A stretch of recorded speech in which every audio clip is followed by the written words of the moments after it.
new day on Breakfast Central. Thank you very much for joining us as we wrap up the week and, of course, take one more step towards the end of the month of April. It's been a very interesting month politically and, of course, in maybe every other sphere across Nigeria and across Africa. There's so much going on, and we have a couple of those conversations coming your way for the next 2 hours this morning. What happened yesterday at the PDP's NEC meeting? It did come with, bits and pieces of drama, disappointing for some people who had great expectations, from the NEC meeting, and then for others, who were in shock, of course, they're going to move on. We're also going to be talking about other things that are going on here in Nigeria with regards, of course, the former governor of Kogi State, Yahaya Bello, and, of course, the controversy surrounding his invitation by the EFCC. He's now a wanted man, and you can imagine that living government house just a couple of months ago, and, of course, now becoming a wanted individual. I saw a letter written to the Nigerian Immigration Service yesterday also asking that he be arrested, or if he's, of course, found at the airport, he should not be allowed to leave Nigeria. That's the point. There's so much of these conversations this morning. Remember, please join us with our phone numbers. You can join and share your thoughts with us on any of the things we're talking about this morning. And at some point, we're going to have the newspapers coming your way also. And you are watching the headlines at this hour. We'll bring you the major stories at this time, starting with here in Nigeria, where the Economic and Financial Crimes Commission, EFCC, has declared Yahaya Bello wanted for an alleged financial crime to the tune of 80.2 million naira. Nigeria's anti-corruption agency called on those with vital information about the former Kogi governor's whereabouts to reach the commission or the police. And away from that, we move on to the anti-corruption civil society organizations in Nigeria, as they have advised the Economic and Financial Crimes Commission not to disintegrate the courts in the course of carrying out its constitutional role of fighting corruption.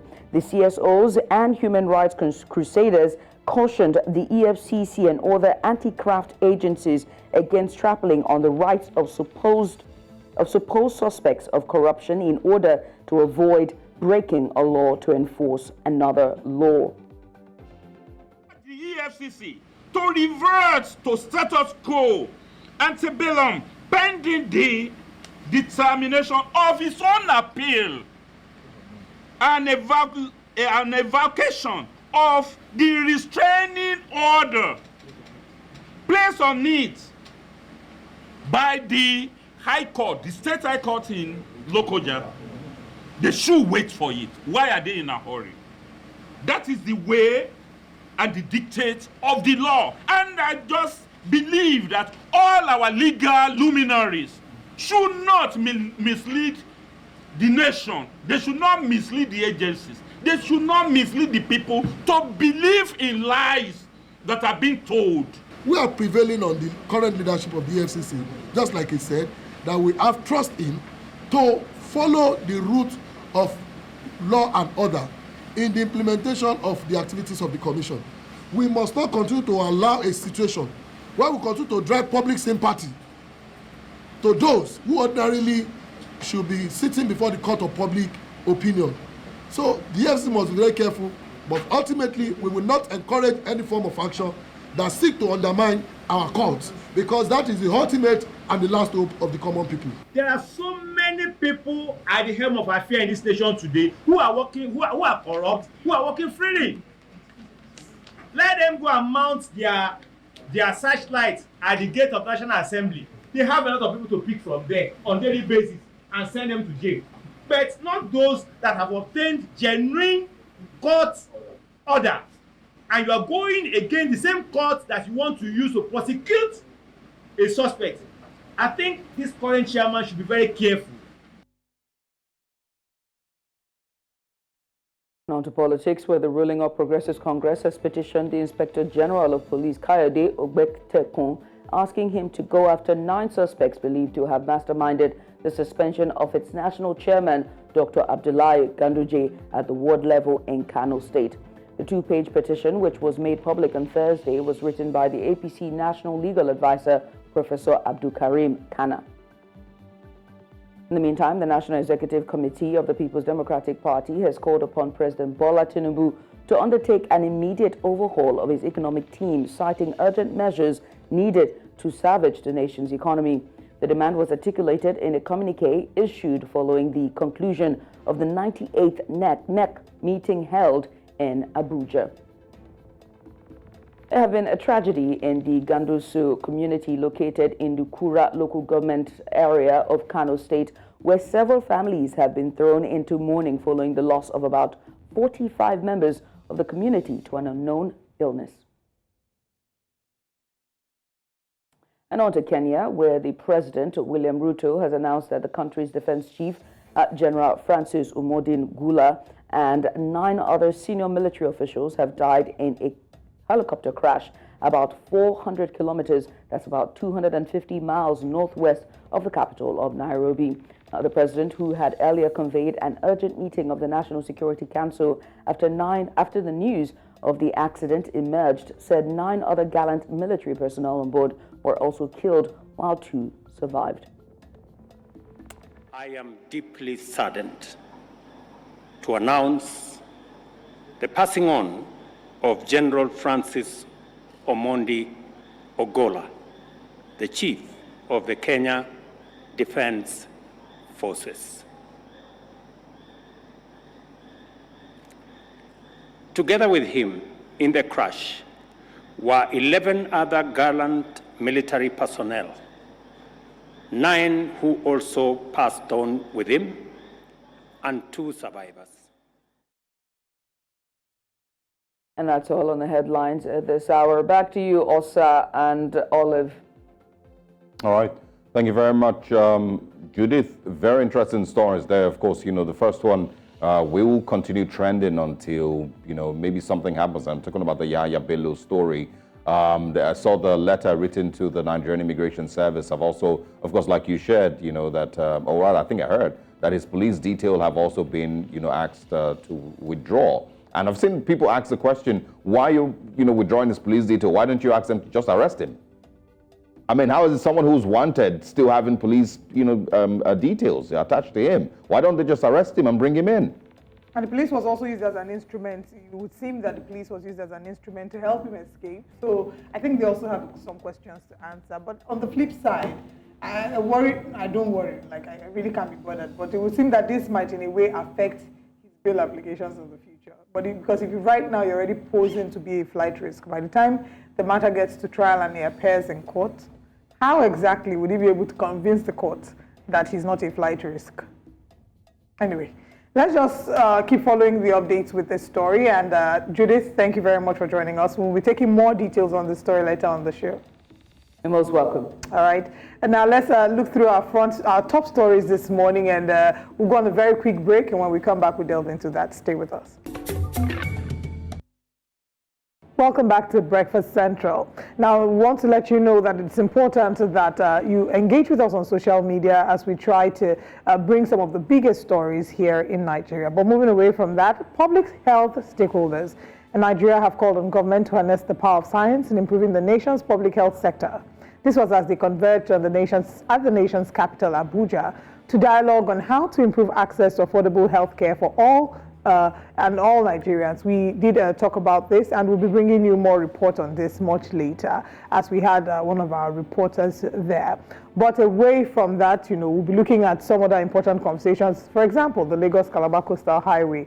A few days ago, I was privileged to see the point 0 of the Lagos-Calabar Coastal Highway. You remember, that was at the Eco-Atlantic Junction. I don't know if it's called a junction, but yeah. Along Amadu Bello. Yeah, so it was a beautiful sight to behold, if I'm being honest. And what was beautiful about the Lagos coast? It looked different. It looked wide. It looked clean. I thought it was nice. But of course, we haven't entered inside to explore what the fundamentals are. It's a highway. Yeah. I mean, it just felt good to see a different path. I've always seen buildings there. That place has always been closed. So it just felt refreshing to the eye to see something new there. It's also important for us to have a conversation as to what exactly the importance of that road is. Like we were talking about that day when we saw it, talking about the business importance of this, the economic importance of this Lagos-Calabar Coastal Highway, and also the impact it will have on the businesses. I've seen that they've started sand filling at Landmark. I don't know if you've gotten to see the clips as well of the beach. They started to sand fill a portion of the beach. And whilst they say that it won't affect the businesses there, I wonder what the attraction will be, because everyone knew Landmark as it is because of the beach. It was the beach that brought all these other businesses there. So if they're putting a road there and there's still some portion of water, I don't know how much this would still bring business to the beach. I don't know how well people will still want to patronize the beach. And I personally don't feel very comfortable with. I mean, I live in Lagos, but I'm from Edo State. But I don't feel very comfortable with I don't know. It's just a thing in my spirit, that just feels off with the way every now and then it's so easy to just go landfill, I've heard, people compare Lagos with other coastal cities and say there's something different about Lagos. Like if you go to other coastal cities across the continent, you can see the actual beauty in it being a coastal city and right next to the ocean. But Lagos doesn't give you that feel because for some reason it just feels like everywhere has been commercialized, and so you don't really get to see the beauty of it being a coastal city. You can't go to any of the beaches. You can't go next to the water anywhere without being charged one thing or the other. And that's it. That's one side of the conversation. But generally, it just feels like like there's always a scheme to sand fill water somewhere. We're very business oriented. It's like capitalist, minds. I just feel like even as we speak and when we go to sleep tonight, when we wake up tomorrow morning, before Monday, somebody has brought a new proposal where they want to sand fill somewhere else. If you go all the way down Freedom Way to the end of Freedom Way, I've been living there for this is my 4th year there. At the end, there used to be water there. And I never knew that there was water there because, nothing would really take me that far. And then there's a day I drove all the way down there and I saw that, okay, there used to be water. There used to be like a large expanse of water, but they had started sand filling it. So it just feels, I don't feel very comfortable with it. And with regards Landmark, I don't think that it's impossible to have the coastal highway and the Landmark beach present at the same time. I don't think it's impossible. I think it's very, very possible that you can have both at the same time. I don't think they are completely eliminating the beach. Of course not. Yes, of course not. Just a portion. But still, I feel like there's still a possibility of having, the Landmark, in its entirety untouched and still have your highway. But I wouldn't know because we might be having all these conversations from a very ignorant, perspective because we haven't been there to see what their plans are and how much of the beach might be affected. But yes, once you put a highway there, a lot of things will change. Of course it will. I completely agree with you regarding the perspective of Lagos not giving that coastal feel. There's so much that we could have, so much opportunities that we could have had as a country.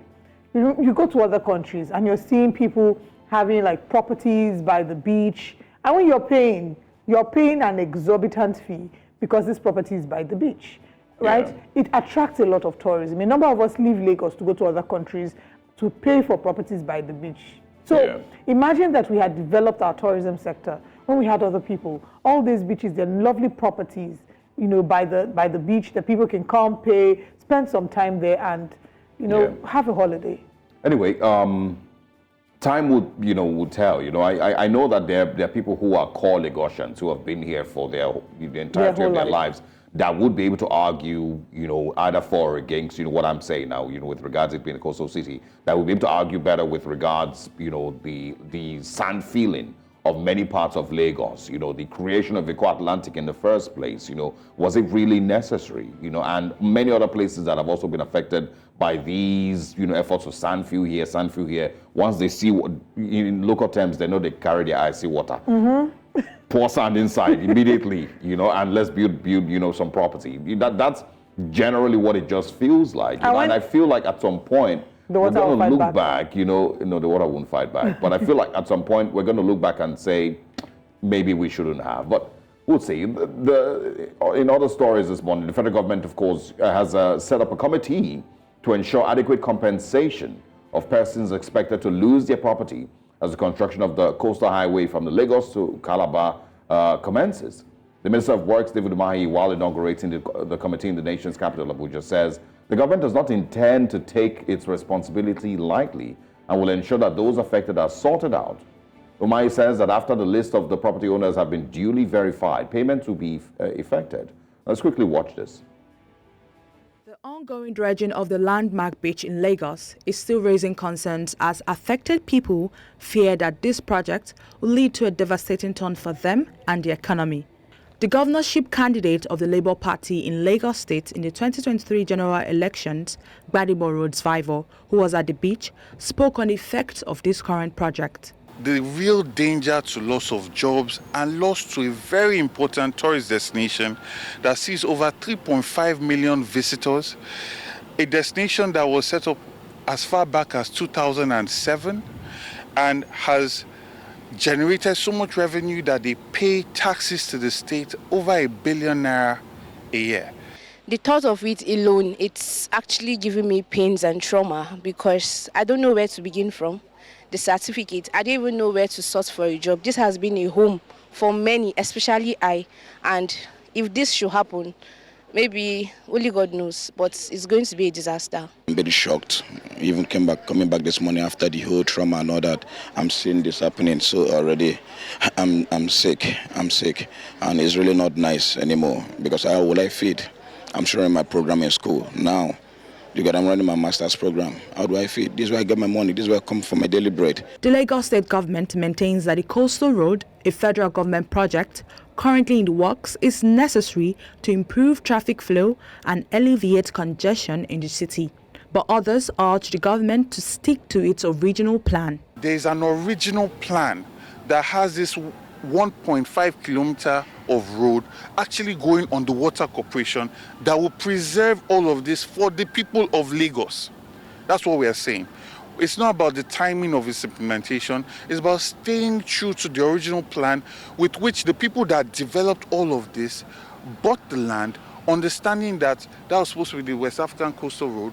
That's where any kind of road network that's being built will be, as opposed to investing all of this money only for someone to just come and fill all the water and say coastal road is going to be here, when their initial plan was that it was going to be on Water Corporation Road. Critics have continued to raise alarm on the disruption of seabeds and delicate coastal ecosystem, among other concerns, but it appears there is no going back on this project, estimated at about 15 trillion naira to be completed within 8 years.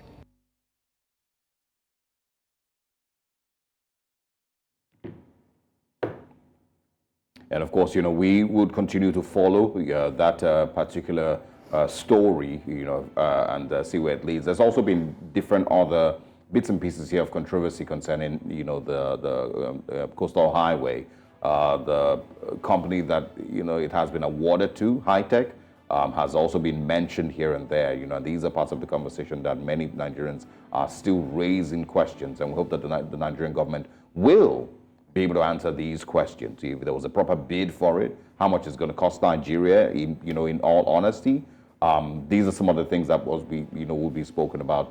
You just saw there, Gbadebo Rhodes Vival, the Labour Party governorship candidate for Lagos State here, of course, sharing his thoughts, that there's a possibility that the highway can be built without, it affecting businesses and affecting livelihood in those parts, of Lagos, and which, I kind of agree with. Or my argument really is that I don't think it's completely impossible to have both of them, existing simultaneously or existing. And in addition to that, I think the duration, I don't know if they had enough notice. It feels like everything happened all of a sudden. It feels like everything happened quite quickly from the moment they got the notice to this implementation happening. Yes, they said that the president of the country had the plan when he was governor of Lagos State many years back, and is only just implementing a number of those things now. Yeah. So I just worry that these business owners did not have sufficient time to be able to put their plans in order. Because whether we like it or not, I think that this would influence or affect the number of people that are going there.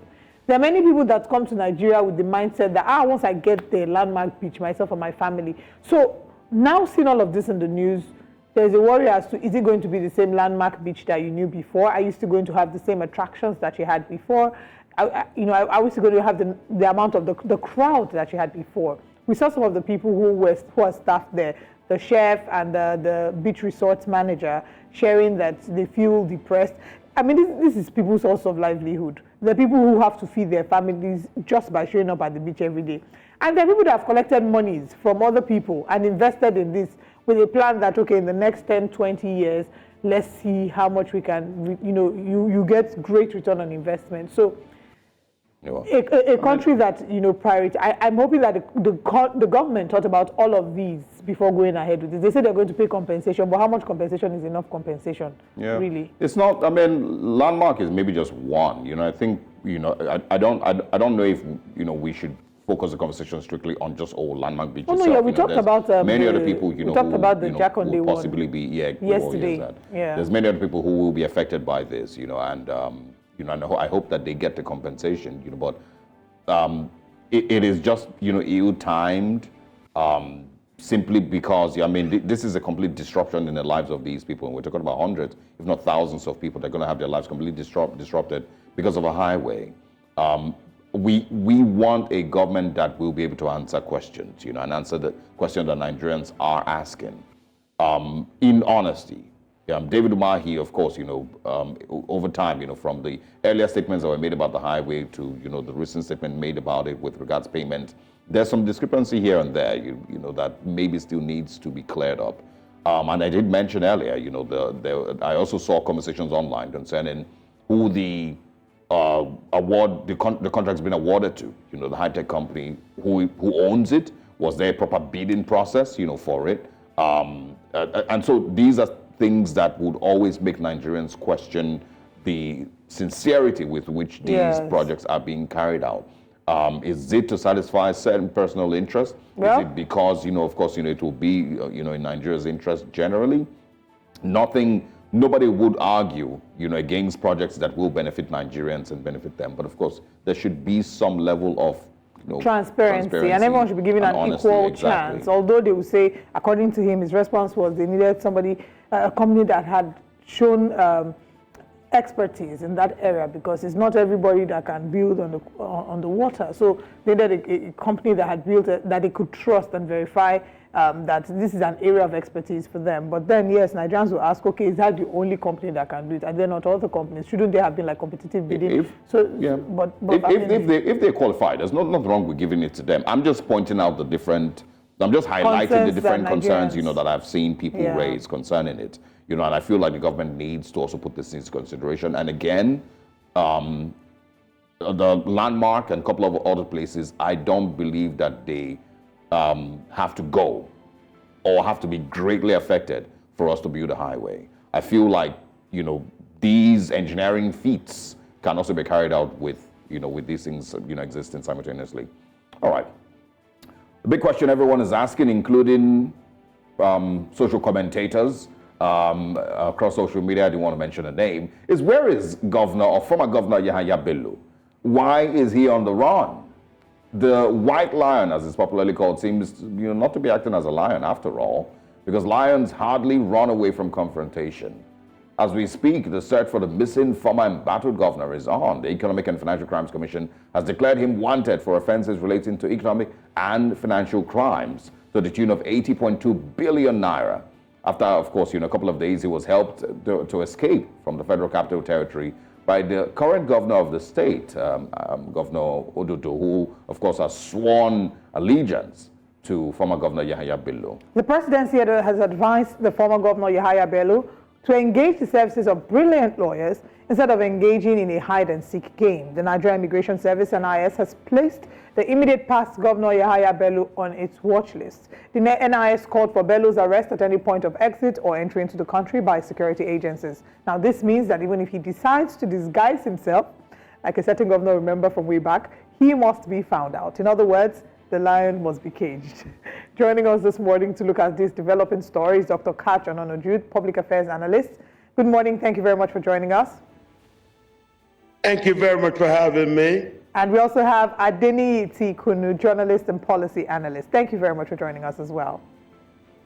Thank you for having me this morning. Thank you very much. All right, we'll start with you. Welcome to the show, gentlemen. I'll start with you, Mr. Ononuju. Talk to us about this situation. We started a conversation yesterday on the show. The current governor of the state, Usman Ododo, actually helping the past governor to escape, and now the EFCC has put out a statement to the effect saying that he must be arrested, and of course he has to stand trial for crimes, surrounding fraud. I think 80 billion naira. So talk to us about what exactly this tells us about our system. What is it that makes it easy for them to be able to steal money like this? I mean, he's innocent until proven guilty, so let's put that out there. But what message is this passing, this whole scenario? Well, it's an issue of a baby. The baby in this case is Yaya Bello. He was over-pampered in the way he became the governor in a very unusual form. He had a deputy that was put together with the man who died, and Yaya Bello was thrown up as the second during the primaries. Yaya Bello assumed the governorship of Edo State in very circumstantial ways, and Yaya Bello continued to stay there. I didn't even mind about the law. He was residing more in Abuja than he was staying in Lokoja to be a governor. He still managed, in very controversial circumstances, to impose a successor on the state in an election in which votes from only Okene seemed to not trounce votes from all over the state. Allow proper conduct of the election petitions to hold, Yaya Bello would not allow that. Go away from government house, Yaya Bello would not leave government house. He stayed stuck in government house and became the first person in Nigeria's history to create an office for himself inside the government house where he lived. And that's why you see when attempts are made to arrest him, the governor comes in and they say, as a guest of the governor, you can't make an arrest inside the governor's premises. Yaya Bello has gone. Now the authorities have managed to raise charges against Yaya Bello. Yaya Bello is refusing, forgetting that the days when he was pampered like a baby under Buhari, based on the stories he told Buhari, and even attempting to marry Buhari's daughter, to which Aisha, Buhari's wife, refused. Now, Yaya Bello is back to his old nemesis, Tinubu, and his other friend, Mr. Falake, that was dispossessed of the governorship of Kogi State. So, Yaya Bello is afraid to leave Kogi State. He's afraid to answer any questions from the EFCC. Yaya Bello knows very well that they've come for him. Yaya Bello also knows that the tribunal cases about Kogi State, for which he is being accused of being the meddlesome persons, they need to bring him in to remove him from meddling with the cases in Kogi State. Yaya Bello now cannot go anywhere because the immigration services have declared him wanted.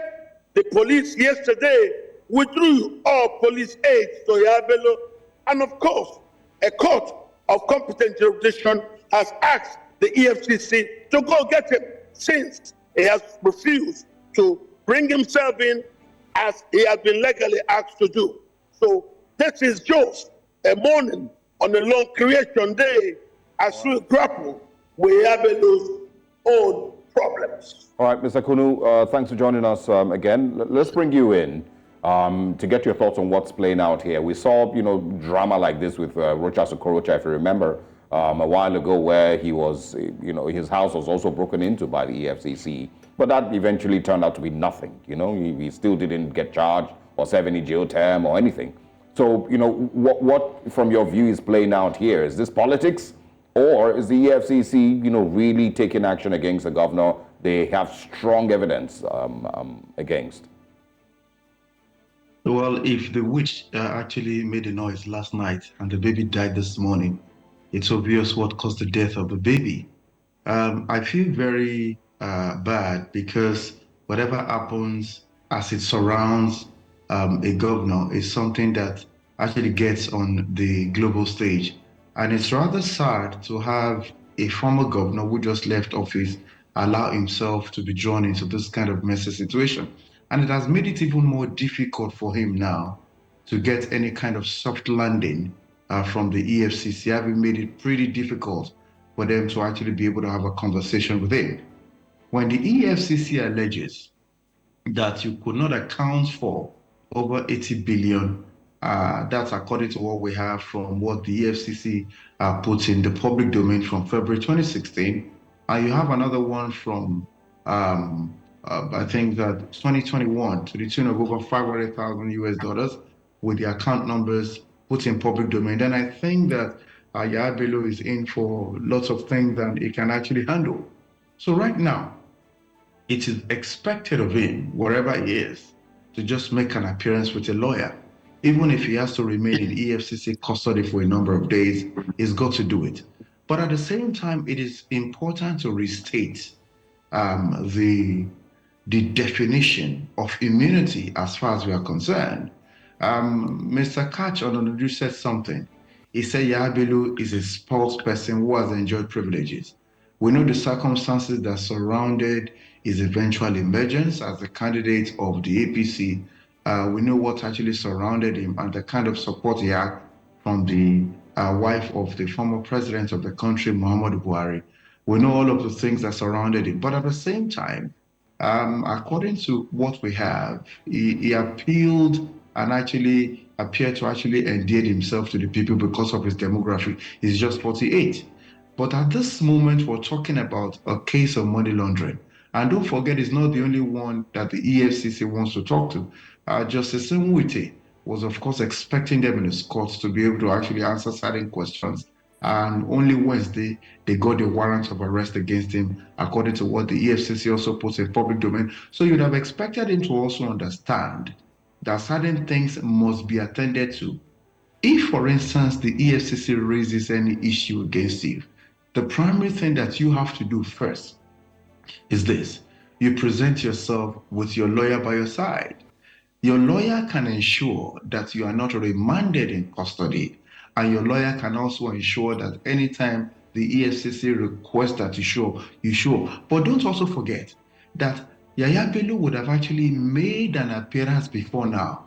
It was his continued absence that warranted the EFCC going to get a warrant of arrest for him to appear willy-nilly.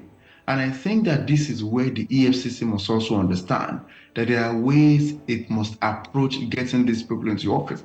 If you ask me, for instance, I would have preferred that they remove the immunity clause, because recently during the night assembly, the lawmakers almost went through certain paperwork that will allow them to have immunity as well. So everybody seems to want immunity amongst them, so that they can actually avoid coming to answer questions that borders on corruption and certain illicit practices. And that is not how to occupy public office. When public offices are occupied in trust, you'd expect, having understood your terms of reference, to ensure that the things you need to do, you do, so that we don't have this kind of scenario. All right, Mr. This is another bad smear upon Nigeria, according to what the international body will be considering. This should not be happening at all. Don't also forget that there was an issue with the elections that actually brought Yahaya Bello to power for the second term. All right, kindly hold on. Yes, please. Yeah. All right, I just want to follow on from you did talk about the issues at the elections that kindly brought him into power. I mean, we remember that the former First Lady begged the people of Kogi State to forgive him for his sins and that he's young and they should forgive him for the sins he made in the first term.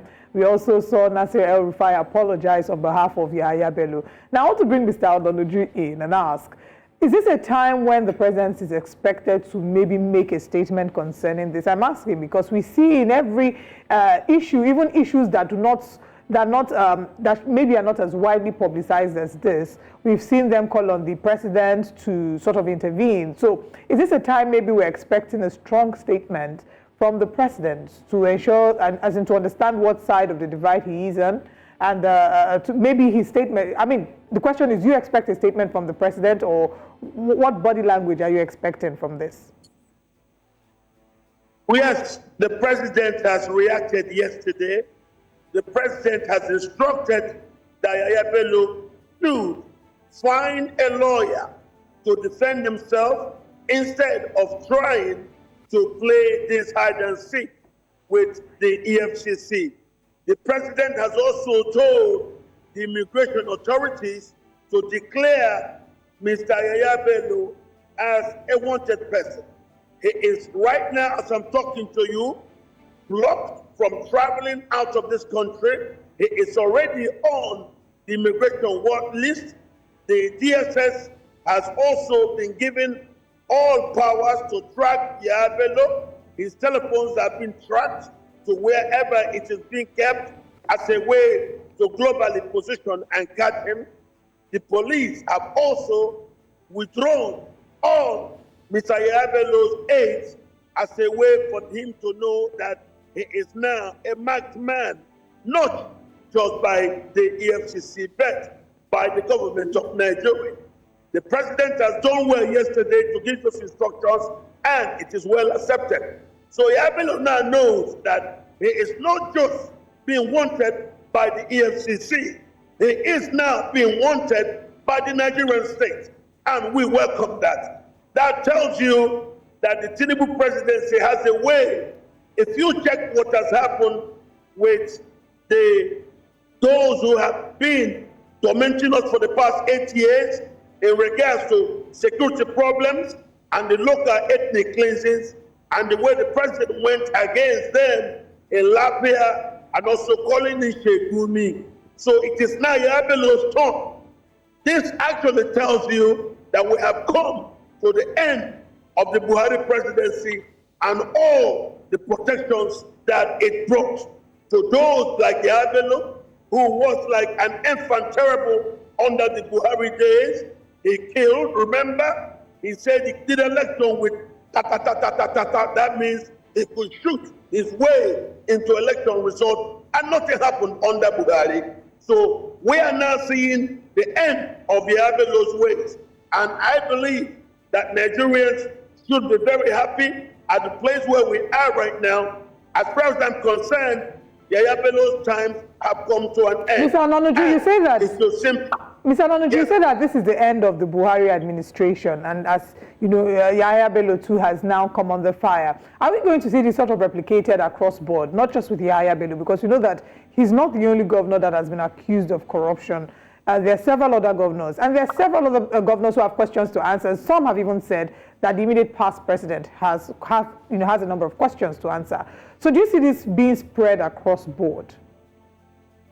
You have to understand there are actions of this government that actually shows you that we have come to the end of the Buhari administration. There are actions, you can say, that are speaking much louder than words. What I'm trying to tell you right now is the actions of the Tinubu administration seems to bring it home to Yahaya Bello that the Buhari era is over. Just the same way it came to the militia leaders who were committing ethnic cleansings after they were arrested in Latvia by the army, and also the way the army had now been attacking those who killed Nigerians. The way it happened for 8 years and nothing happened. So that's what I'm telling you. Through actions of the current administration, we are now beginning to see the end of the excesses that were tolerated under the Buhari administration. The Yahaya Bello's excesses are now being questioned, and the government has done something by formally telling the immigration department to declare Yahaya Bello a personnel that is now on the national watch list. It has also told the police to withdraw all of the Yahaya Bello's security personnel. That sends a message from the. Then it has now asked the EFCC to go and take it and also directly advised Yabelo to hire a lawyer and submit himself to the authorities instead of running away. All right, Mr. Yabelo knows very well that these are not his friends. Faleke is not his friend, he's at the villa. Tinubu is not his friend, he's at the villa. The earlier Yabelo gives himself up to the authorities, the better for all this drama to enter to stage 2. I don't see him being able to escape this. I believe that we have come to the end of the Buhari's administration through the actions. All right. Mr. Kuno, I'm going to bring you back in, and once again, that's why I asked initially, if this is politics or if this is the EFCC actually being the EFCC and doing what is expected of them, Mr. Nonajus, has said it, that the Buhari administration's time is over, which means that, it depends on what political or your political leanings, and that will determine whether the EFCC will go after you or not. And so the umbrella that protected them before is has been taken away. That's why. Again, we have had this dance happen many times with no results. So what are your expectations? If Yahya Bello shows up today and presents himself to the EFCC or goes to court, what are your expectations on how this would, play out in the next couple of weeks? Well, I have to say that Yahya Bello may not have any soft landing any longer. You talked about if this is politics or if the EFCC is doing its job. If you look at the context with regards to the issues raised, obviously the EFCC is doing its job. But you ask a very important question regarding if at all this is politics. It is politics. Because don't forget, the person that was in contention for the position or for the party candidacy of the APC when Yahya Bello was actually supported by the presidency was actually Mr. Faleke. Yes. Mr. Faleke, who is a lawmaker, is a member of the House of Reps at the moment. Mr. Faleke obviously has had an issue. I think Mr. Faleke is now a senator, so I beg your pardon if I mix that side up. But I know that he's still a serving legislator as I speak. Do not forget here that Faleke was the person who was supposed to take over, but there were issues that happened, and it involved the wife of the former president. So within that context, we'll say that politics is also playing out. Because if you look at the issues raised against the Kano State former governor, Abdullahi Ganduje, and the fact that he's been suspended, obviously, by the ward, even if they had to go to court to actually, overturn that decision, it's obvious that when you're close to the corridors of power or you are close to the veranda of power, you'll likely get some levels of protection. So it is very obvious now that Mr. Yahya Bello has been exposed, and whatever we might have as favors or soft landing from the presidency cannot be there. Don't forget also that when Yahya Bello was favored against the anointed candidate of the current president of the country, because Faleke has served as one of the helmsperson of the new local council development area in Lagos State before he moved to Abuja and became a lawmaker before he attempted even becoming the governor. So right now, it appears to be payback time.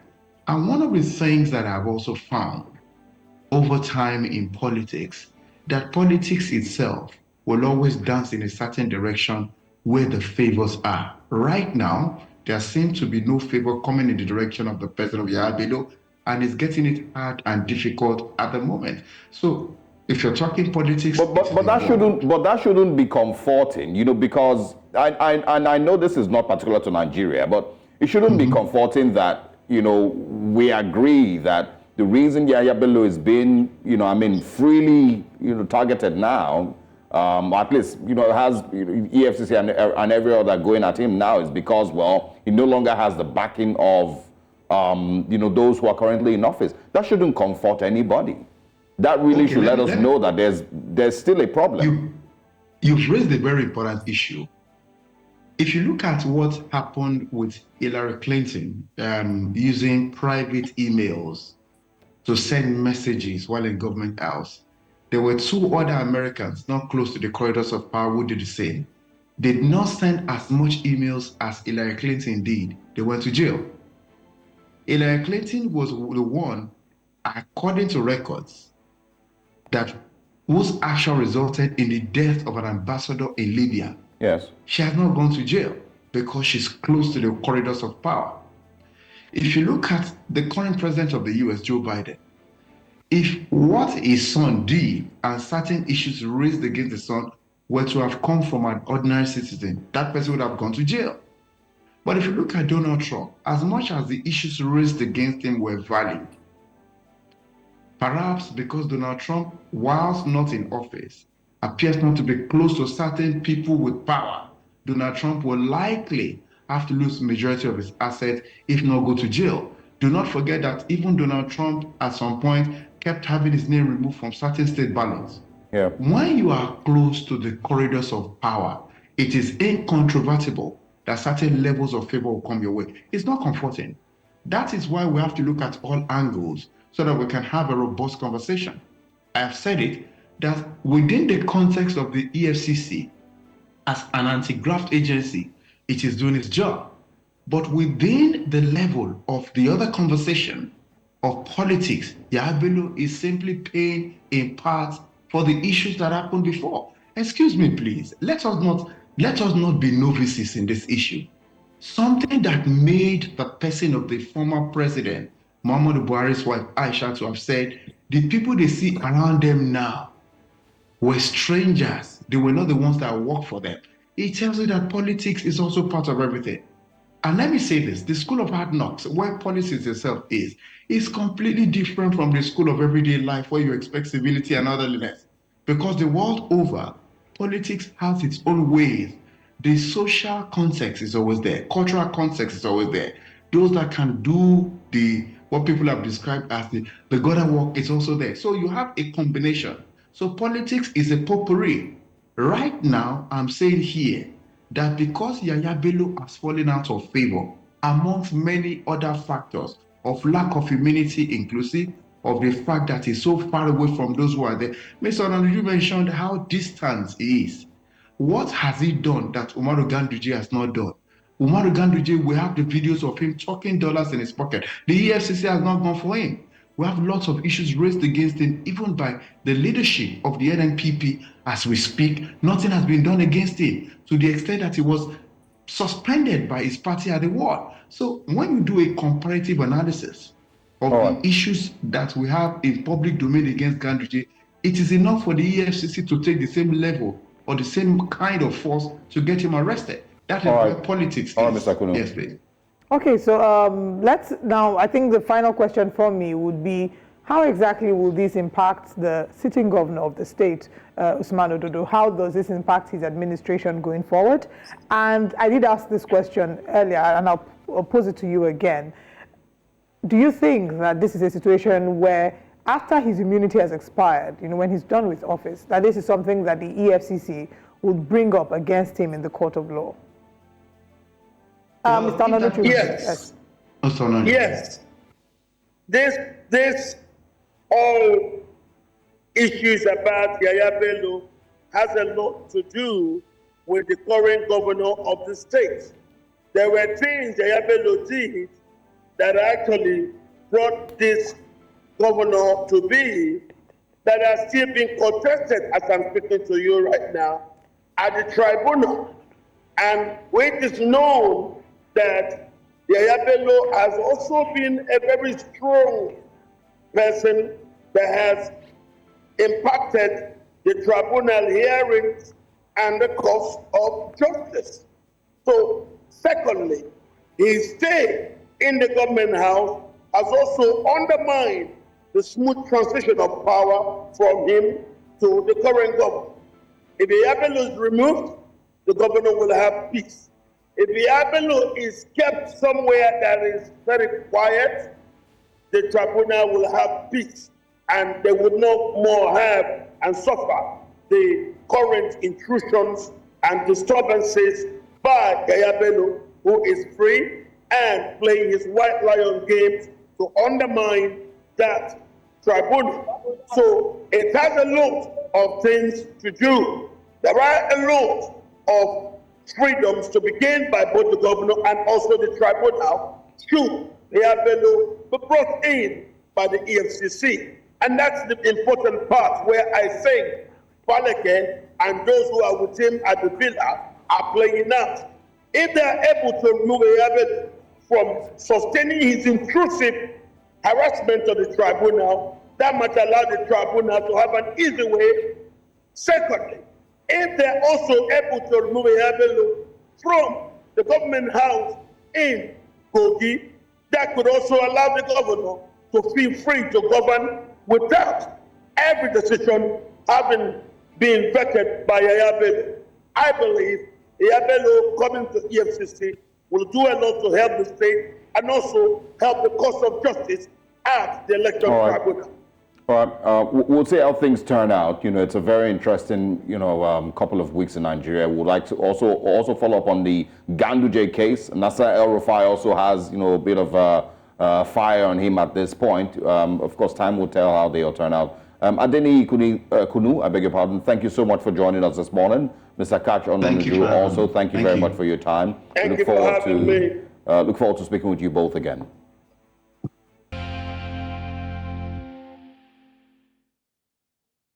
Welcome back to Breakfast Central. We're going through the papers now and we'll be opening the phone lines so you can join in and be a part of the conversation. Now, joining us to analyze the stories on the front page is public affairs analyst and fellow chartered public administrator Razak Olokoba. Good morning. It's a pleasure to have you. Good morning. Good morning. And just to once again mention that the numbers to call will be on your TV screen if you'd like to react to any of the stories on the front page. We begin this morning with this Nigerian newspaper. And on the front page of this Nigerian newspaper, surrender to EFCC, AGF Fagbemi advises Bello. Ex-Kogi governor declared wanted by anti-graft agency.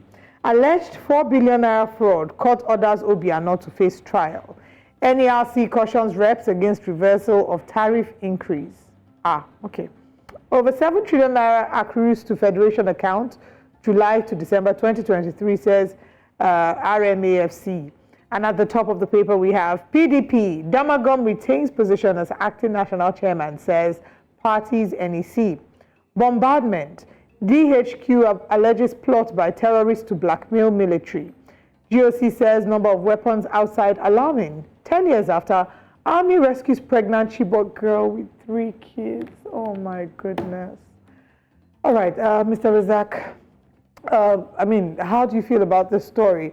Let's start with the big story. Defense headquarters alleging plots by terrorists to blackmail the military, and then you can segue into the Chibok girl that's just been released, because we celebrated the 10th anniversary a few days ago. The military has a tremendous information and intelligence about the operations of the terrorists, and that shows that they are an institution. They are organized. If such organization can engage Nigerian army, which is acclaimed to be one of the best in guerrilla fights all over the world, one of the best, that means they are also sophisticated. I'm talking about terrorists now. And the terrorists we have in Nigeria rank as the 4th and the 5th, the most deadly group in the world, ISWAP and Boko Haram. So, what the military has done is to bring their case to Nigerians, and we have to judge them aright. The best way to dampen the morale of your security forces is to refuse to recognize the danger ahead, because it shows clearly that Boko Haram knew that they are losing the war with guns and bullets. So what they want to do is to capture the mind of Nigerians. So no matter what they say, we should be careful how we handle the information Boko Haram is going to come up with. We need the Minister of Information, NOA, and every agency that is responsible for disseminating information and giving orientation to pick up this matter, so that they will prepare a mind ahead of whatever Boko Haram might want to say. Maybe they want to talk about torture, maybe they want to talk about killings that, in war, America refused to be part of the ICC, International Criminal Court. And they are instrumental to the arrest of 2 former presidents, Pinochet and one president and that of Liberia. And they are custody now. It's serving his time. Charles Taylor, they are studying instrumental. And when they were asked that, why do you refuse to be part of it? They say, they are the police of the world. And in army engagement, collateral damage cannot be ruled out. So we know very well that there might be collateral damage while the army is carrying the idea. So that might be part of the things, the the point Boko Haram might be bringing to the public. So let's prepare our mind.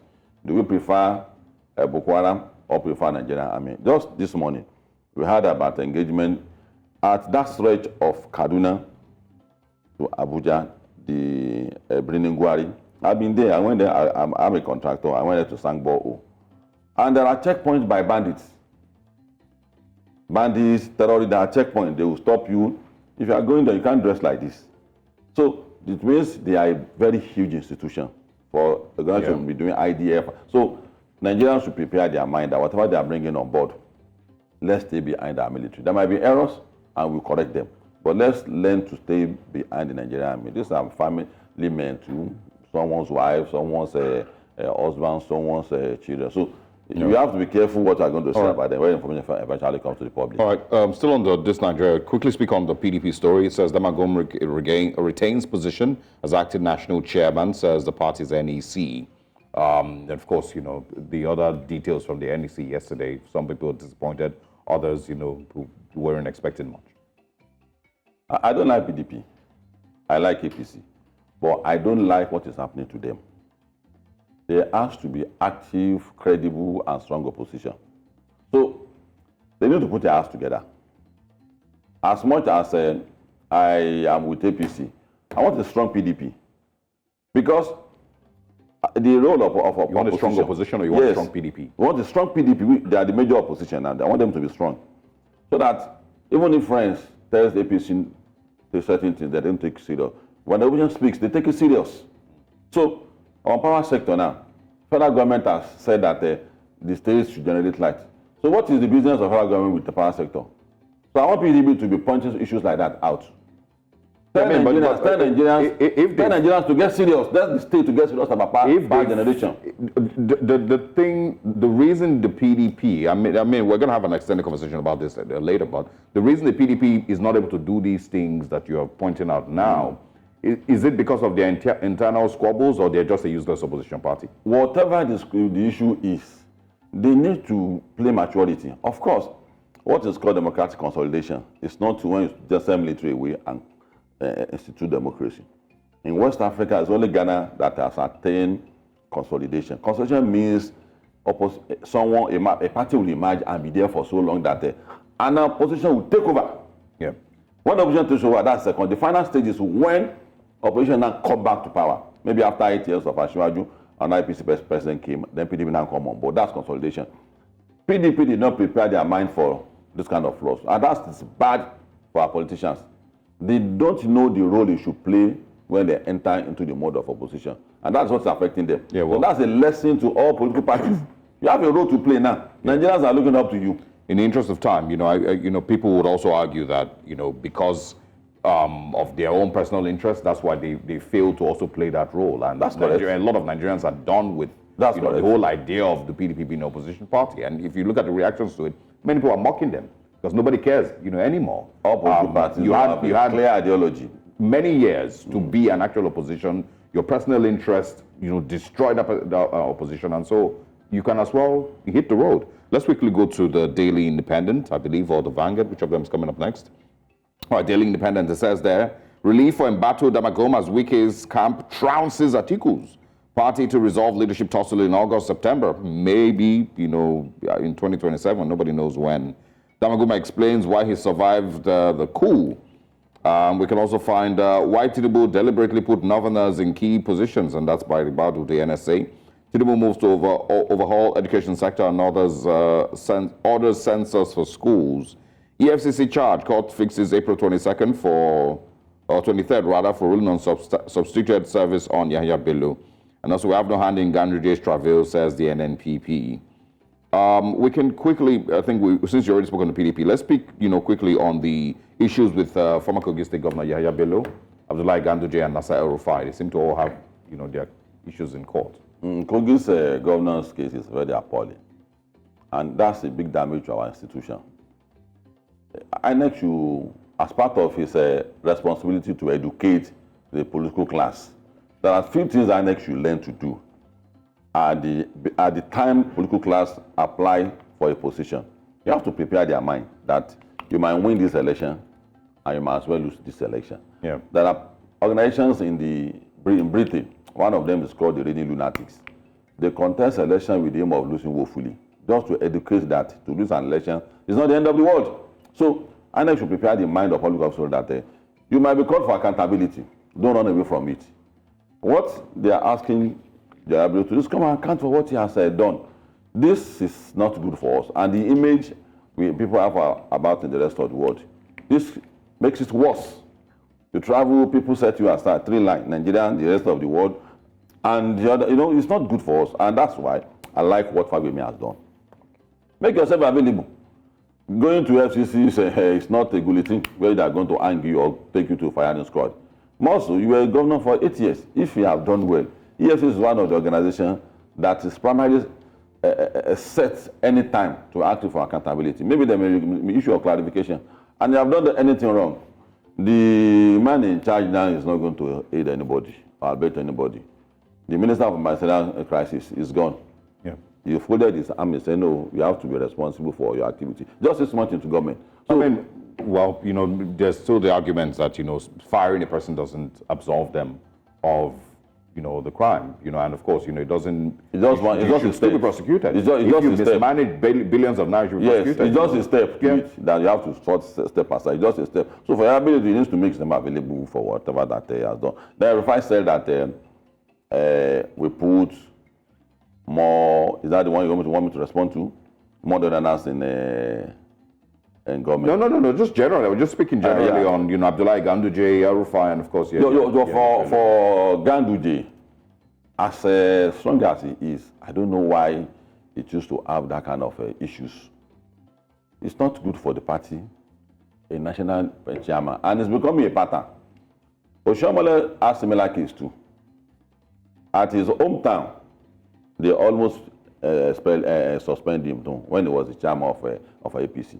So the political class in Nigeria, for us who don't belong to a political party, you make it look as if it's a comic. How can your national chairman be suspended by his primary source? That means that's a nullity to his chairmanship of the party. Also, fraud related, mismanagement of funds, embezzlement of funds related. So in your view, does this paint a picture of the caliber of people that the APC surrounds itself with? We have to hold INEC responsible for that, because INEC needs to be assertive that party must be ideological based. If a party is not ideological based, it gives room for personal interest to rise like this. You must be known for a particular thing. Access to gun by Republicans says that when a team comes to your house, there must be funding on both sides. You can't fold your arm. Democrats said no.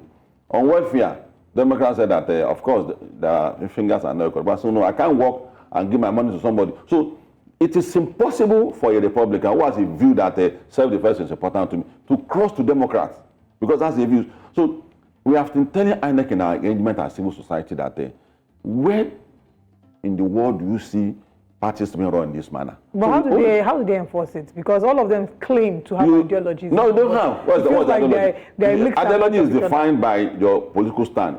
Socialism, capitalism, anarchism, the economic model.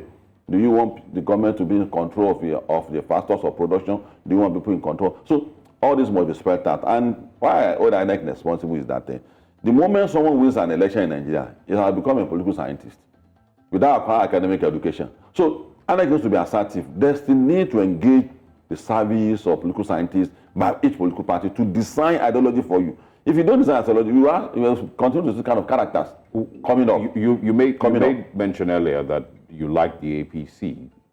Why? Because they said they are going to restructure Nigeria as part of the promises they made. Because I know very well that there's no guarantee of prosperity for Nigeria if it's not restructured. The deficiency in Nigeria today. Which of the APCs now said the APC, current APC, they have said it from Buhari's era in their campaign. And that's why we are able to hold them responsible that the state police, when are you going to do it? Yeah, but if they said it and they've not been able to follow through with it. We have to hold them responsible. That's why I said there should be program. If they didn't say, I can't help you to be responsible for that. They didn't promise us that. How many? So just a running question. What's your time frame before you then realize that, okay, this is not happening?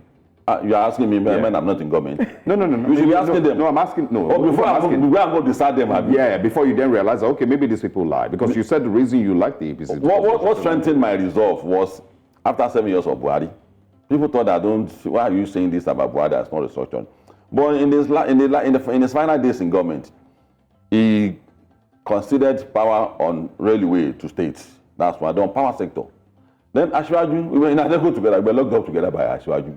So that strengthened my resolve that, okay, if he has become the president, he work out the model in what we are saying in Lagos State today.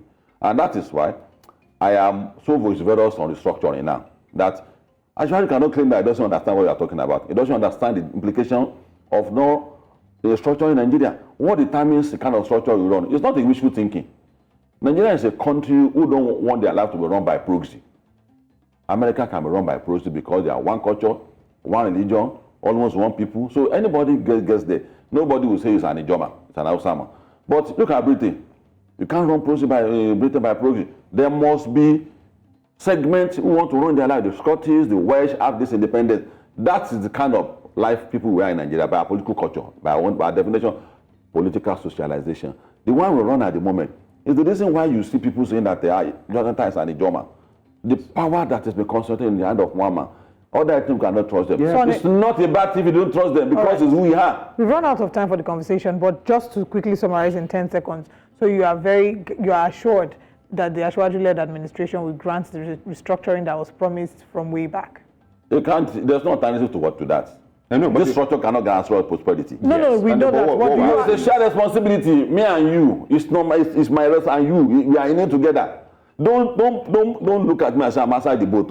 We are in it together. No, but I mean, we're in it together, no doubt. But I also can decide that okay, my ideology is not in support of restructuring. I don't want restructuring. It's a medication. It's not. That's why I'm saying that restructuring is not a decision. It's who we had that determines the kind of structure you run. You think Britain doesn't want to run American system, but that's not who they have. Who we have is the structure we run is done by who you have as a person. Who we have. This structure is not for us. All right, we'll probably do a review of this at the end of his first tenure and then have you back to see exactly. Okay, thank you very much for having me. Thank you so much, Mr. Razak Olokoba. All right, it's time for us to move on with the show. We'll go on a very quick break, and when we come back, we're looking at some other conversations, especially exploring what happened at the PDP NEC. Stay with us. The People's Democratic Party held its 98th National Executive Committee meeting at the NEC Hall of the party's National Secretariat, Wadata Plaza, Abuja. Recall that the choice of Atiku as the presidential candidate of the PDP tore the party, apart, with Nyesom Wike, the former governor of Rivers State, and some other then-serving governors forming a G5 movement, insisting that power must shift to the south, and then significantly withdrawing the support for Atiku. The poor performance of the PDP at the polls also led to some internal wrangling that climaxed in the ousting of the PDP's national chairman, Iyorchia Ayu. The camp of the Minister of the Federal Capital Territory, Nyesom Wike, ended the meeting joyous yesterday, and this was equal to the endorsement of Ambassador Umar Damagom-led National Working Committee by the party's second highest decision-making body, the National Executive Committee. According to PDP spokesman Debo Ologunagba, the caucus resolved that all reconciliation committees of the party be reconstituted to resolve grievances affecting the unity of the party, while adding that the party has resolved the current acting national chairman of the People's Democratic Party, PDP, Umar, continue as chairman till the next NEC. We have a report by Idong Joseph. Let's take a look. The much-awaited National Executive Council meeting of Nigeria's People's Democratic Party has just been concluded in Abuja. While it was hoped that the meeting will address the leadership crisis that has rocked the party since the party's primary election, the issue was not given relevance as key stakeholders called for effort to unite the party. It is imperative that we set aside personal differences and work together in the spirit of fraternity and solidarity to find common ground. That also need to constitute a reconciliation committee to unite our aggrieved members, especially those that fell out during the last primaries and also election. It is better late than never. After a closed-door session which lasted about 30 minutes, with all 353 members present, the party approved the constitution of a reconciliation committee to help ensure the stability of the party. It also approved the date for conducting congresses nationwide. The timetable for primaries and schedule of activities between the months of June and August 2024. The NEC approved the reconstitution of the disciplinary and reconciliation committees of the party. The NEC also urged the current government to find lasting solutions to the insecurity challenges and address the escalating hardship on citizens. NEC, after due consideration, demand that President Bola Ahmed Tinubu should urgently convene a special National Security Council meeting to provide a holistic solution and measures to curb the disturbing insecurity. NEC further demands that the federal government should review all policies and programs which are stifling the economy and suffocating effect on the lives of citizens. The 98th National Executive Council meeting was attended by two former vice presidents of Nigeria, Atiku Abubakar and Namadi Sambo, present and past governors of the party, and principal officers of the National Assembly, among others. It is hoped that the outcome of this meeting positions the party as a much-needed viable opposition in future. In Abuja for News Central, I am Idonk Joseph. Now joining us is Segun Showmi, who's the PDP National Chairman hopeful. Good morning and thanks for joining us, Mr. Showmi. Good morning, News Central. How are you guys doing? We are doing very well, and of course I should be asking you, how are you doing? Seeing the events from the NEC meeting yesterday. What exactly is going on with the PDP? And of course, what would you say to those who are disappointed with, NEC meeting that didn't really bring forth anything, tangible? Well, I don't understand how those of you in the media interpret events. First of all, what I would have expected you all to see that indeed the PDP by miles is the best, the most organized, the most democratic political party in Nigeria. Imagine how big a party is and the number of people that are members and the issues that you all talk about, to find all of them in one room, first at the caucus, then at the NEC, and then come out of that NEC and give a timetable and a roadmap that significantly demonstrates that this party is just too organized. So I think that nobody has left the NEC upset and nobody is disappointed. Everything has gone in an orderly manner. Like your report indicates, they have created a disciplinary committee. They have created a reconciliation committee. They have given out the next set of, program. They have even picked the next date of NEC.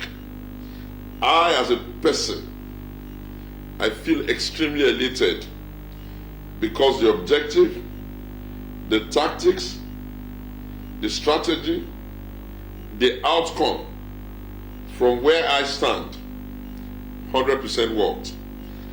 I had taken the party to court demanding this NEC and trying to stimulate that we should have the NEC, because I felt that all of those issues around the party, a NEC will give us anchor. And we have had that NEC, and the anchor has taken place. Yeah, but I mean, of course, there's the argument. Apologies for jumping in. There's the argument, and of course, I'm really just sharing with you, the different perspectives, that you would like to quickly respond to.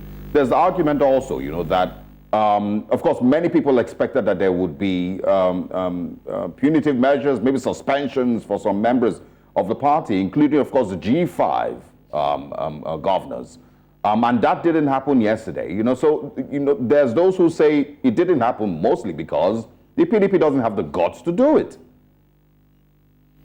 Well, those that are not members of our party cannot run our party for us. And of course, they have expectations here and there, but you cannot scapegoat. You cannot, take just one or two people without giving them the opportunity to defend themselves, without asking them questions, without looking at the underpinning and the root causes of problem, and then you just slam people with sanction. Clearly, the party has opted for a much more detailed way of doing things. Sometimes there will be no smoke without fire, and you can see that all persons were in that meeting.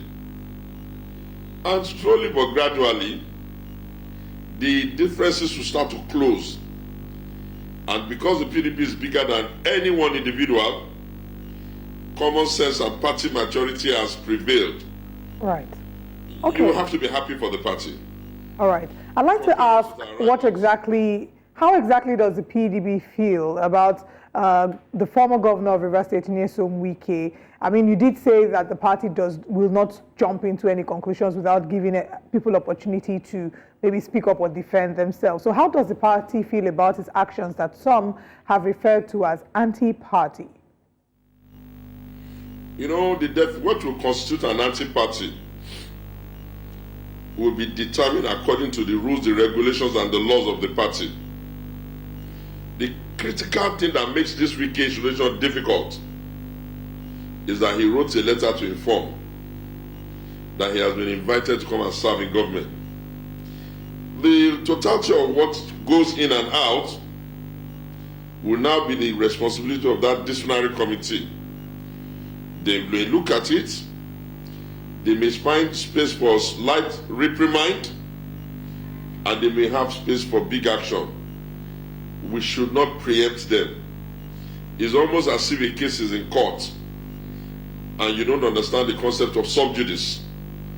In this particular case, the People's Democratic Party of Nigeria has decided that this is the way it wants to go. And we will only hope that the larger member of the public will not prefer chaos to a systematically well-run, well-organized organization. Political parties is about interest. A lot of interest and caucuses, a lot of opinion and even free nerves.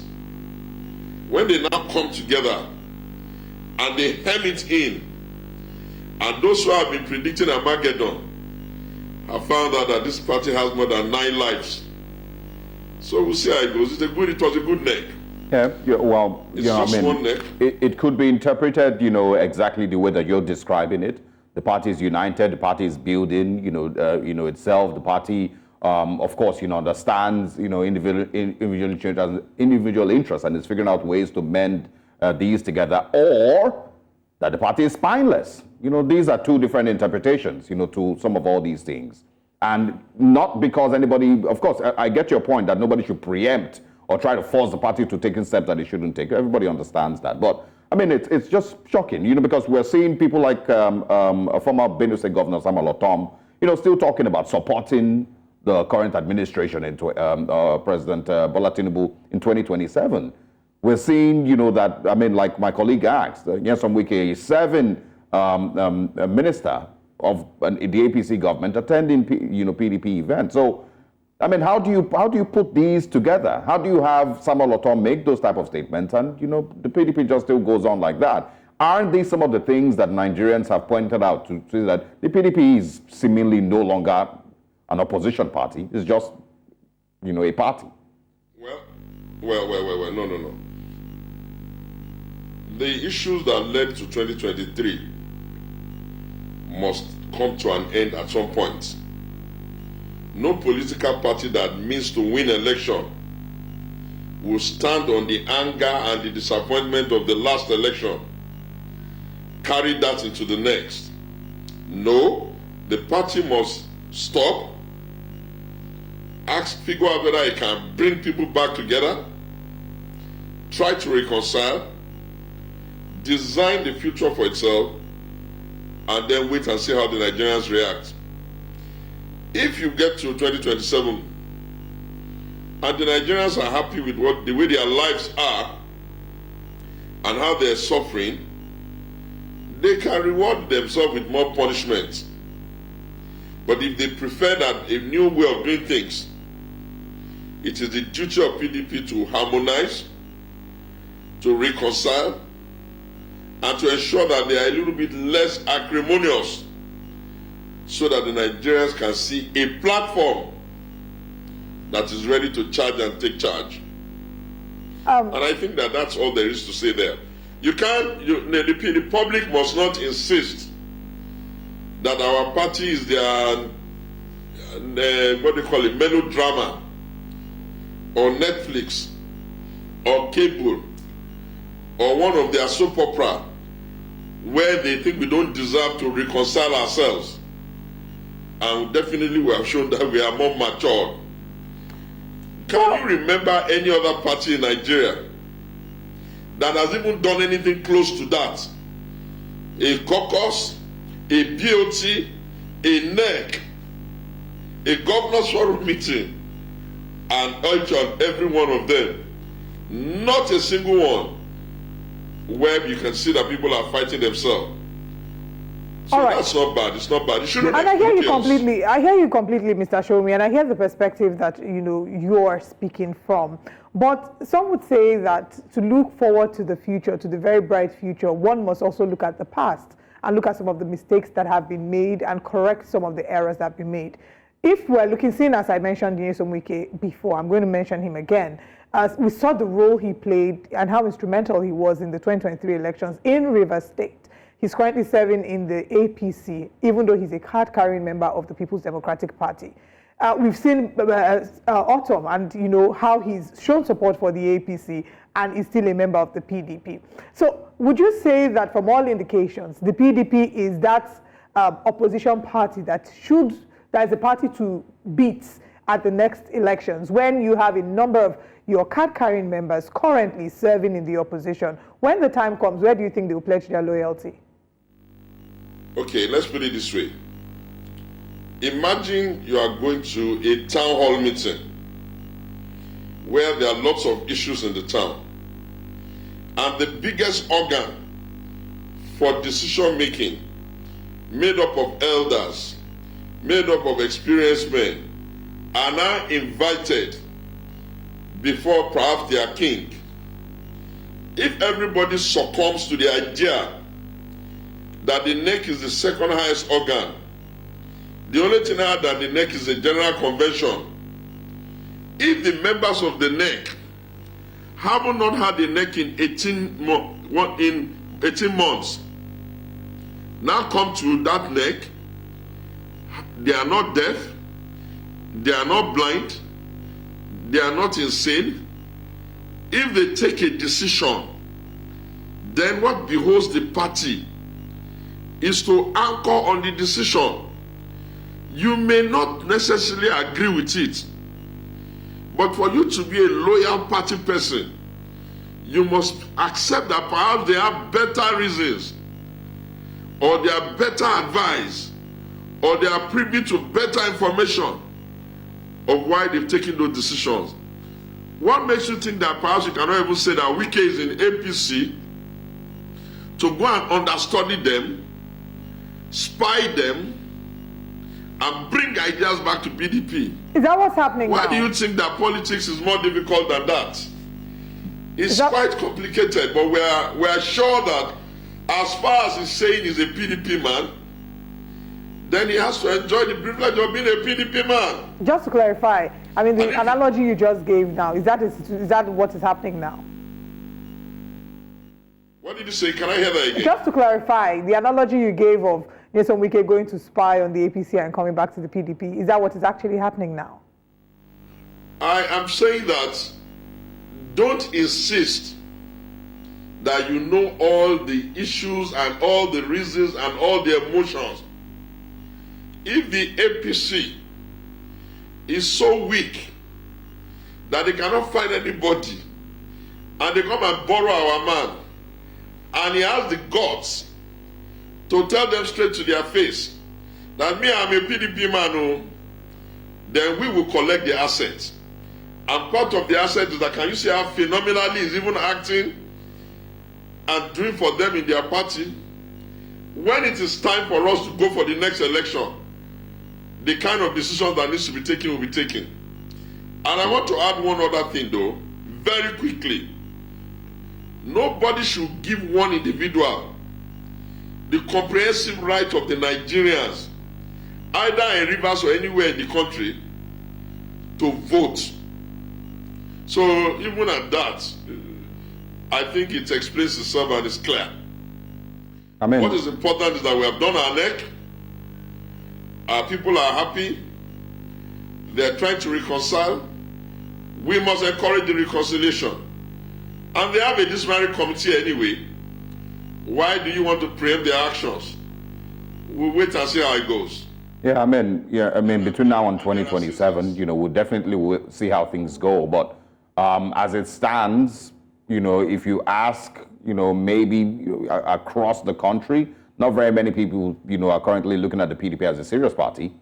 Maybe because they had expectations. Maybe they've also not seen them actually be opposition in the last couple of years, aside, when it's time for elections. And so these are some of the things that would, eventually come back to bite, I believe, in 2027.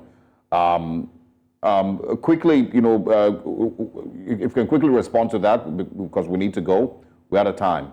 All right, very good. I'll just say this. Members of the fourth realm of the estate, do not join beer parlor conversation. A political party is in opposition. It does not have to be permanently in chaos. And it does not have to implode the country. It does not have to empty people to the street to say we no go agree. They speak on issues. They write position papers. They give opinion as to what they think is the way forward. And certainly we have to accept that. All right. A well-organized, matured party is not the same as a disorganized party like the APC. Unfortunately, we don't have enough time. I would have loved to ask you your plans as a national chairman hopeful, but hopefully we can have you again join us, Mr. Showunmi. Thank you so much for joining us. Totally my pleasure. As for the national chairmanship, we'll look at the zoning and we'll take the right decisions. All right. All right. Thank you very much, and all the best to the People's Democratic Party. Right. This, of course, is still Breakfast Central. We will be bringing you Which Way Nigeria shortly, and we're looking at a very key conversation, one that would have you thinking right after this moment.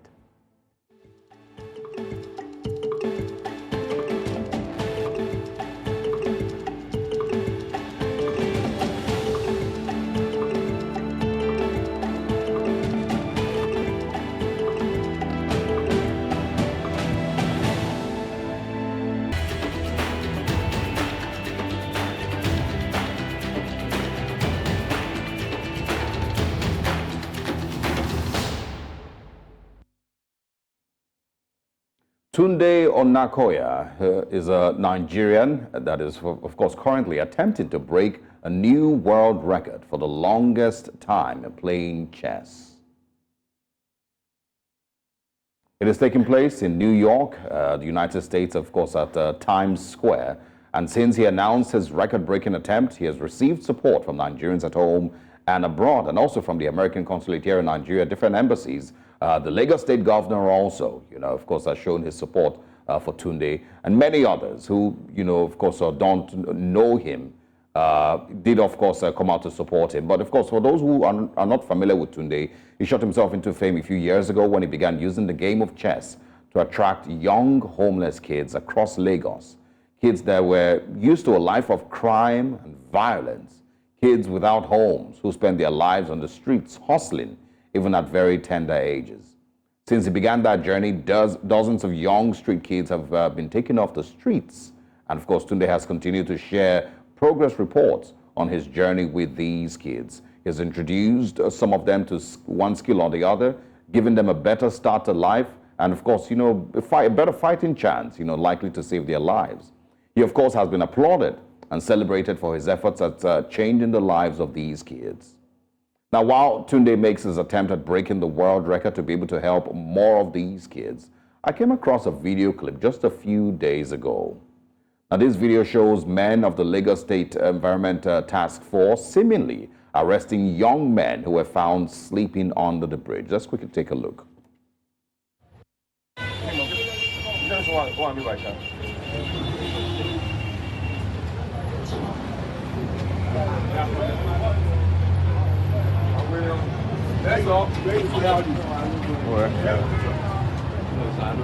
Where you hide that?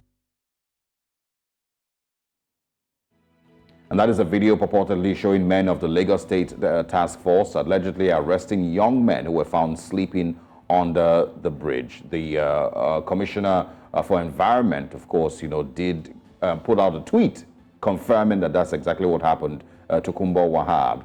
Now, it's fair to say that the Ministry of Environment, along with the Lagos State Environmental Sanitation Environment Enforcement Agency, I beg your pardon, has its responsibilities, such as to address the problems of poor sanitary conditions and indiscriminate slum settlements and shanties in Lagos State and many others.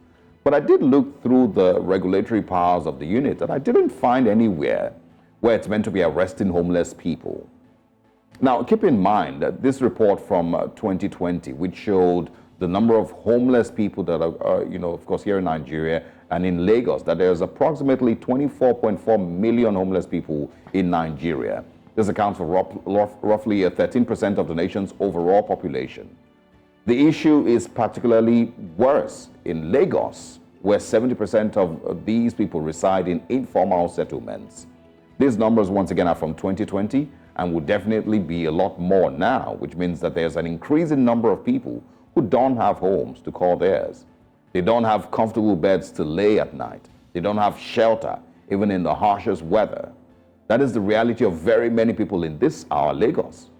And so the big question is, what should the Lagos State government response be to the number of homeless people that you see walking around the streets of Lagos? Arrest them? Dehumanize them even further? That a person is so broken by his or her economic realities that they end up sleeping under the bridge. And your response is to arrest them for being homeless? I mean, instead of creating public shelters for the homeless and needy, you're at least doing something that can improve on these, people's realities. Fixing the core issue that has made them homeless. Your response is to arrest them. And what's their crime? This is, of course, to the the Commissioner for Environment in Lagos. What's their crime? Why are they being arrested? For being poor? I started with the story of Tunde Onakoya, I beg your pardon, to allow us compare just a little bit. That Tunde is picking people up from the streets, people who are sleeping under these bridges around Lagos, helping them, changing their lives. A lot of them have better lives now, are into one form of information technology or the other. But the government, who should be creating a better life for these ones, is arresting them. And the commissioner is proudly sharing the videos of these people being arrested. There's people who say that the biggest crime you can commit in Nigeria is to be poor. Because what exactly is the crime of these people again, I ask? Haven't they been through enough? Did they commit any actual crimes aside being poor and homeless?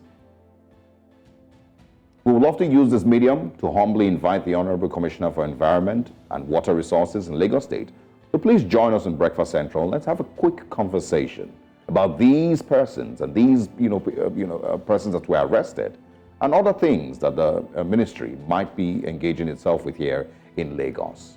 Good morning, Nigerians.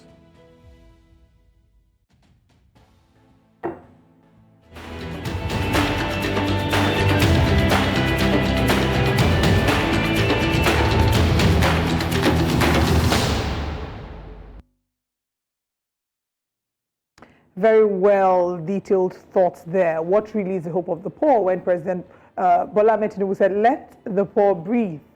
Is this what was meant? Anyway, that wraps up our edition for Breakfast Central this day and this week. We'll be back again next week. Thank you very much for joining us all week. Remember that we have Breakfast Extra coming your way tomorrow and on Sunday. So make it a date to have a roundup of all the conversations that you may have missed during the week, as well as fresh conversations emerging during the weekend. I am Olive Emodi, and I'll see you on Monday. And I am Osarogie Ogbonmwan. Wishing you a great weekend. And yes, please catch up on Breakfast Extra tomorrow.